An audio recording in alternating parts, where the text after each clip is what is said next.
আমি সাইনাজ এবং আমার চ্যানেল সাইনাজ ফ্যাশনে আপনাদের সকলকে স্বাগতম। আজকের ভিডিওতে আমি একটা সুন্দর স্লিভস ডিজাইন করে দেখাবো, যেটা তৈরি করতে খুব কম সময় লাগবে আর ফিনিশিংয়ের পর লুকটাও হবে খুব সুন্দর। আর এই প্রসেসটা দেখার জন্য আপনাদের ভিডিওটা স্কিপ না করে শেষ পর্যন্ত দেখতে হবে, তবেই প্রসেসটা ঠিকঠাক বোঝা যাবে। তো চলুন তবে দেখে নিই কীভাবে আমি প্রসেসটা করছি, মানে আমি স্টিচিংটা কিভাবে করছি। এই সুন্দর স্লিভ ডিজাইনটা তৈরি করার জন্য আমি এই লেসটা বেছে নিয়েছি, মানে আমি দুরকম লেস অ্যাটাচ করব। তো প্রথমেই আমি একদম কিনারি বরাবর এই লেসটাকে সোজা দিকে রেখে, মানে ফ্যাব্রিকের সোজা দিকে রেখে একদম নিচ থেকে এভাবে স্টিচ দিয়ে দিচ্ছি, মানে স্টিচটা আমার টপ স্টিচ হচ্ছে।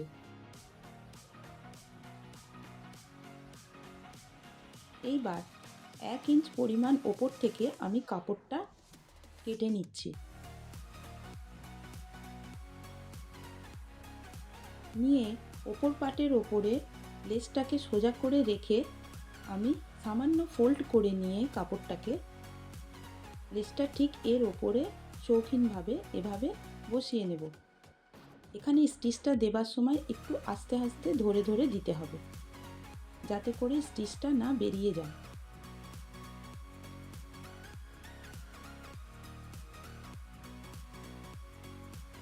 আমার হাতের দিকে লক্ষ্য করলেই বুঝতে পারবেন যে স্টিচটা কত ধার থেকে দেওয়া হচ্ছে। আর স্টিচটা অবশ্যই টপ স্টিচ হবে লেসের ওপর দিয়ে।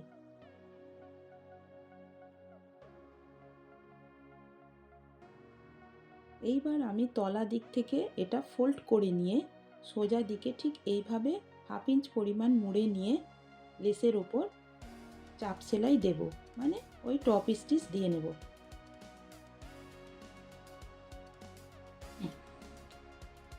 এখানে ওই স্টিচটা খুব সাবধানে দিতে হবে, না স্টিচটা ফ্যাব্রিক থেকে সরে গিয়ে লেসের ওপর পড়ে যায়। এদিকে একটু সংযতভাবে দিতে হবে। ঠিক যেভাবে আমি দিচ্ছি একটু আস্তে আস্তে ধরে ধরে দেবেন। এরপর ফ্যাব্রিকটাকে 1/2 ইঞ্চ পরিমাণ ফোল্ড করে নিয়ে ওপর থেকে আমি একটা চাপ সেলাই দিয়ে নেব, যাতে করে লেসটা খুব শৌখিনভাবে ফুটে ওঠে আর কোনো রকম ফ্যাব্রিকও না দেখা যায়, মানে ফোল্ড করার ফ্যাব্রিকটা না নিচে থেকে দেখা যায়।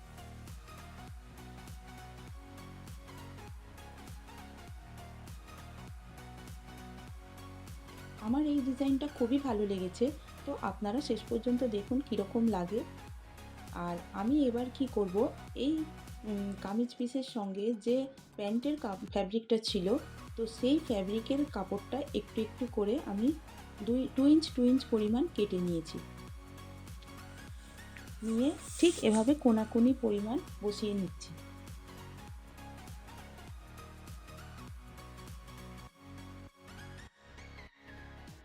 ঠিক একটা কোণ থেকে আরেকটা কোণ পর্যন্ত এটা স্টিচ দিয়ে যেতে হবে। আর লক্ষ্য রাখতে হবে যেন লেসের ওপর স্টিচটা না পড়ে যায়, ঠিক কিনারি বরাবর এক সমানভাবে দিয়ে যেতে হবে।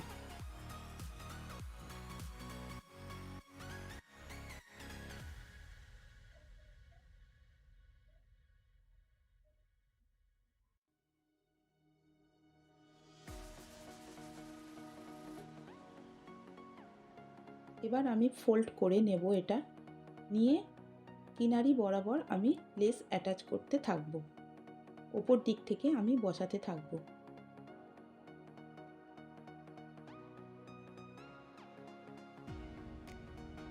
এতে করে কি হবে, চুড়িদার পিসের যে প্যান্টের পিসটা ছিল সেটাও একটু স্লিপসে অ্যাটাচ হয়ে গেল আর লুকটাও দেখতে বেশ ভালো লাগে।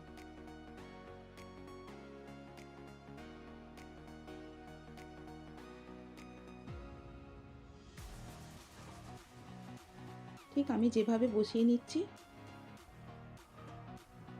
লেসটা একটু টান দিয়ে ধরে রাখতে হবে, নাহলে কুঁচকে যাবে। তো এভাবে টান দিয়ে ধরে রাখলে লেসটা খুব সিম্পলভাবে বসে যাবে।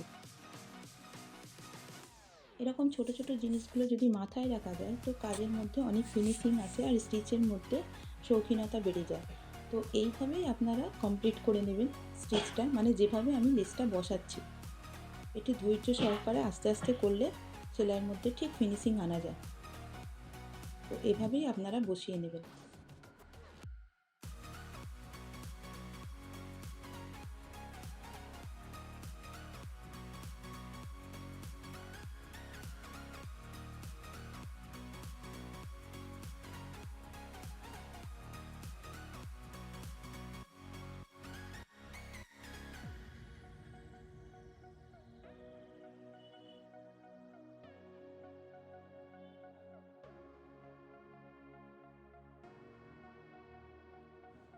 তো দেন এবার ওপর দিক থেকে একটা টপ স্টিচ লাগিয়ে নেবেন।